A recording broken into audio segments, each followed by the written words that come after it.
Yo, Algebrainiacs! Welcome back to the Johnson Kendro Video Hour. But it's not an hour. All right, we are going to talk about our relations and functions. So, I have a relation. Her name is Aunt Gertrude. Do you have one? I don't have an Aunt Gertrude, but I've got plenty of relatives. Okay, well, these aren't those kind of relations. These are functions that act like relations, and then we have inverse relations too. So if you look at the little definitions here, you pair A with B for a relation, but for its inverse, all you do is switch them around, make it B and A.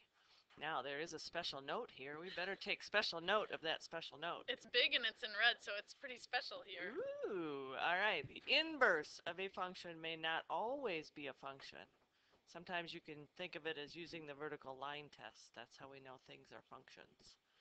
All right, let's take a look at our first relation here. We'll call it relation S. See the ordered pairs, 0, 1. They're like ordered pairs. You can think of them with their parentheses around them, and they're ordered pairs. So if you want to relate or make the inverse of the relation, we're going to go over to the right here, and let's do it in green. How about, all right, so all we're doing is switching them. So -1, 0, 0, 2, 2, 3, and 3, 4. Okay, now let's put them on a graph. So let's start with relation S. So 0, -1, 2, 0, 3, 2, and 4, 3. Okay, then we're going to switch them, and we're going to put these as little X's so we can tell them apart with our pencil. So -1, 0, 0, 2, 2, 3, and 3, 4. Up and 4. Good. All right. So that's all you do to graph them.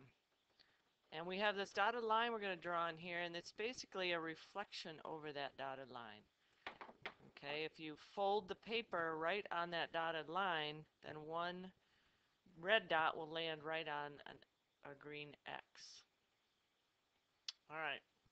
All right. Oops, I see I'm looking at that one green one there. I'm going to switch it, and there, that looks a little more. One too many. One too many. We need to learn how to count. Oh, we're math teachers. All right, we'll work on that. Okay, finding an equation for the inverse. All we're going to do, look at the hints over there. We're going to switch the x and y, and then we're going to resolve, not resolve. We're going to resolve for y. You're throwing things at me here. All right, switch x and y, so the x goes there and the y goes there. Oh, so like all the math stuff stays where it was. Right, everything else stays. We just switched those particular letters, but things with them stay there. Now I have to resolve for y, so I have to get that alone. So I'm going to add 1 to both sides. So I have x plus 1 equals y squared. Now to get rid of a square, what are we going to do to both sides? Square root. Right. Square root both sides. Yeah, well, we don't have to check our answer because it's not scaring both sides, but square root. So let's do that. So I get y equals x plus 1 under the radical. Now we need a plus or minus there because it's an even number. Okay, so you got to try to remember that. All right.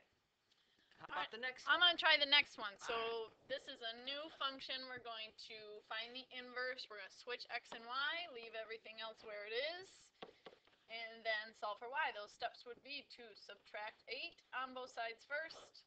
That'll be x minus 8 equals 2y, and then divide by 2. Make sure you divide everything by 2, not just the 8. And I think the book leaves them like that sometimes, or you do each one by 2. Either one is fine. I'm okay with either. I'm okay with either also. I will say also that the book sometimes asks us about whether or not the inverse is a function. And remember, we talked about functions before having one x. To make it not a function, you've got an x paired with 2 different y's. And the only time that ever happens is when you have a plus or minus. So our first example is something that is not a function. No fun. Not a function. Okay, but here if I plug in our second one, if I plug in an x, I'm only going to get one y out. This one is definitely fun. All I think we talk about that a little more in the next part. Yes, I agree. Okay.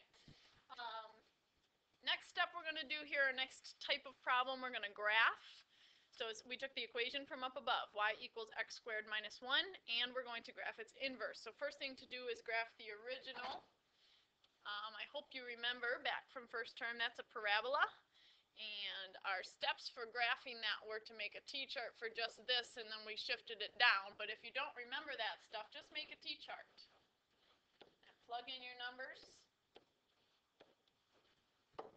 Okay, so I'm going to take my negative 2 and plug it in for the x. So if I do negative 2 squared, what do I get? 4. Minus 1. 3. Okay, now negative 1 squared, we get 1. minus 1. 0. Okay, 0 squared. 0. Minus 1. Negative 1. Then 1 squared. 1. Minus 1. 0. Oh yeah, I'm going to get these again. Yeah. Because it's a parabola. All right, so let's graph that. So that will be negative 2, 3. And then it's going to look like this. That's my parabola. Let's try that again. Gotta hit them all. There, that's beautiful. Okay, that would be the original. And I want to graph the inverse. Now, if you look at what we came up with the equation, I don't know how to graph anything like that. And in fact, we're going to learn about graphing square roots in 6-8. But the great part about originals and inverses, we know that their x and their y values are reversed. So since we did all that work to make that t-chart, your inverse t-chart is just going to take all the x's and y's and switch them around. That's pretty easy. Right. We don't have to go through the whole plugging back in stuff. Yeah, so you should have already done the work for that. Oy, oy, oy. Oh, it goes sideways. Yes. Now it says on the hint number 2 there, reflected over the y equals x, the diagonal line. So if we draw in that diagonal line and pretend that's the fold, it's kind of like the points are going to land right back on those blue points. Right. That's cool. If you think about folding. Uh-huh. But Okay. a simple way to do it, just switch the x and y. Great. All right. Are we going to have all parabolas on the assignment? I don't believe so. Yeah, so sometimes it's just a line. Just be careful. Making a t-chart, Yep. switching the values around. Pick a bunch of points so you get a good look at what it is. If you don't remember it's a parabola, the more points you pick, the more obvious it's going to be. Oh yeah, also you mentioned something about that vertical line test. So if you look at the blue graph, is that a function? Yeah. Definitely. But if you look at the green graph, is that a function? Oh, no. Because our vertical line would touch more than once. Right. So that's an example of one of those that our original is a function Whoopsie. and our inverse is not a function. And we have our plus and minus up there that's going to tell us it's not going to be a function too. Yes, lots of green arrows. No fun. Okay, ta-ta for now.